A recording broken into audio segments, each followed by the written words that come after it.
Maroho pogonwa bang' tho waka wayier e ngima mwadwa diki dala mwadwa dakie bang' tho bang' ngima mar pinyni wadwa dhi kanye. In mano uamuzi yako mwenyewe. In iwoni yamma gi chunyi ni dwa bet e ngima mane, idwa dhi dak e ngima mane. Yiero en mari. Kawuono Nyasaye wacho niya, oketo gik moko ariyo e nyimi, en ber kod rach, en ngima kod tho. Koro thuolo en mari mondo ikel lweti ikaw gima idwaro. Gik moko ariyo ni bwo teko mari mondo iyier. En ngima kod tho, ber kod rach. Mondo in iwuon iyier yo midwa luwo. Haleluya. Haleluya. Wayudo somo kitabu ma Jo-Korintho mar 2 5 thuon wacho ni yie ema telonwa. Wang'eyo ni ka ringrewa ma en kiru mwadakie e piny kani omuki, to wan gi ot ma Nyasaye ogeronwa e polo. Haleluya. Haleluya. No wan kod yie. Wan kod yie ni ka ringrewa ma en kiru, wang'e gima kiru en. E ringre mwan e pinyni, Nyasaye luonge ni kiru. Kiru ok en gima permanent. Kiru en ot moro moger miringo go piyo piyo, miyombo go koth, miyombo go wach moro. Mae kiru. Ok en gima nyalo dakie aming'a. Muma nyisowa niya, piny ok en thuruwa. Wan welo kod jowuoth. Ok wabi dak e pinyni. Omiyo Nyasaye pimo ringrewa kod kiru.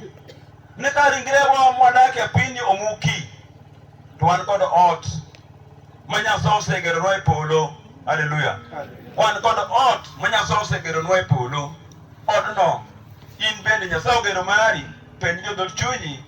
Ot ma Nyasaye ogero e polono, in bende ogero mari. En ot mosiko nyaka chieng' ma ok oger gi lwet dhano. En ot mosiko manyaka chieng'.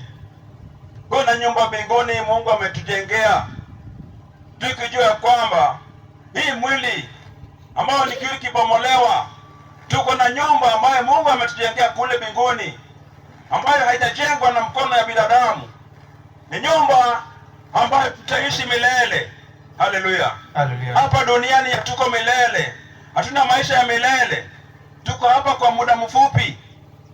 Tukitambua ya kwamba wakati hii nyumba ya mbinguni ya duniani ikibomolewa, tuko na nyumba ambayo Mungu ametujengea pale juu mbinguni, ambayo ni ya milele. So ni jukumu lako uamue kama utaenda kuishi kwa hiyo nyumba ya mbinguni, kama utavalishwa na hiyo nyumba ya mbinguni, hiyo nyumba ambayo haipitii kwa kifo. Haleluya. Haleluya. Adier, kapod wan e kiru ma wan go e piny kani, to wachur kwa gombo mondo warwakre gi odwa manie polo, nikech rwakruok kode to ok noyudnwa ka wanduge. Haleluya. Haleluya. Haleluya. Nokwachur kating'o bemowa, ka wan kod tuoche, ka wan kod mzigo, nyalwe nyotur, nyochur ka in kod tuo, nyorem rame malit, kendo samoro chopo kama rem rami, bi gomb mondo Nyasaye okaw chunyi, mondo orwakri kod ot ma e polo. Samoro dem rami, bi gomb mondo iwe ringruokni. Joma mang'eny mosegombo mondo Nyasaye okaw chunygi, kaluwore kod shida magikale, kaluwore kod pek magineno, kaluwore kod tuoche magikale, kaluwore kod rem maramo ringregi. Inyalo gombo, nyalwen ni nyalo gombo, ng'ama chielo nyalo gombo, mondo warwakre kod ringruok ma e polo. Haleluya. Haleluya. Emomiyo kata ka wan ka,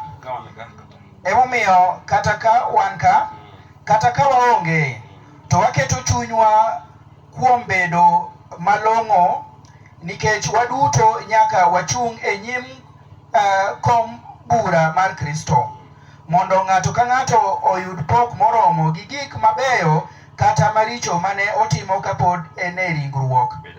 Haleluya. Hapo ndio nataka kuhimiza kidogo. Ni kata ka wan ka.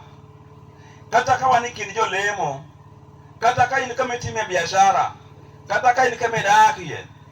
In kar kendi. Watemo mondo wabed malong'o ne Jehova Nyasaye. Watemo mondo wabed malong'o ne. Watim time mabeyo. Watim time malong'o. Haleluya. Nikech wang'eyo niya, e bang' tho nitie gima iluongo ni bura. Nitie gima iluongo ni bura ma Nyasaye oyiko ni koth dhano te. Kuna hukumu Mungu ameweka tayari kwa binadamu wote. Tunajaribu kuwa wema mbele ya Mwenyezi Mungu, kwa maana tunajua baada ya kifo kuna hukumu. Mungu atahukumu binadamu kwa yale matendo yote wamefanya, yale matendo yote wametenda. Inaweza kuwa mabaya, zinaweza kuwa matendo mazuri, lakini kuna hukumu ambayo Mungu ametungoja nayo. Kwa hivyo wewe binadamu, wewe mtu wa Mungu, tengeneza njia zako, tengeneza uhusiano na Mwenyezi Mungu. Angalia matendo yako kama zinafaa mbele ya Mwenyezi Mungu. Angalia matendo yako kama zinafaa mbele ya Mwenyezi Mungu. Haleluya. Mondo wanon timbewa. Na yudo jayalo moro koyalo kitabu moro. Ma wacho niya, ni mondo wanon kitimbewa. In dhano wanon timbewa mondo wane ane ka gilong' e nyim Nyasaye. Kitabu ma ywagruok adek 44 kikison. Jayalo mono wuoyo kuom kitabu mar ywagruok. Nowacho niya, ni lowinjore mondo wanon kitimbewa. Mae sa mwanyalo nono kitimbewa, sama pod ineno ni, sama pod inyalo wuoyo ni, sama pod tuo komako dhogi, ilond kitimbe ni mitimo pile pile. E ngimani ma pile pile kalong'o ni Nyasaye. Haleluya. Biblia inatuhimiza tuangalieni matendo yetu kana zinafaa mbele ya Mwenyezi Mungu.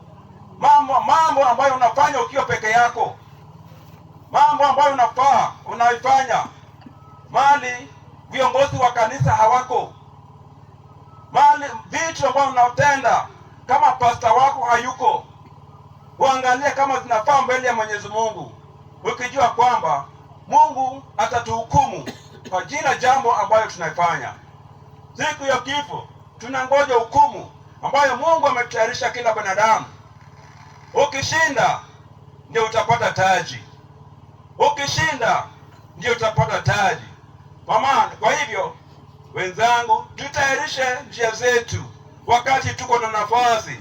Tutayarishe njia zetu wakati hii tuko na nafasi. Haleluya. Haleluya. Kwa haya machache nimesema ni asante kwa wale wote wamehudhuria hii mazishi ya dada wetu. Wewe alikuwa shujaa kwa kazi ya Mwenyezi Mungu.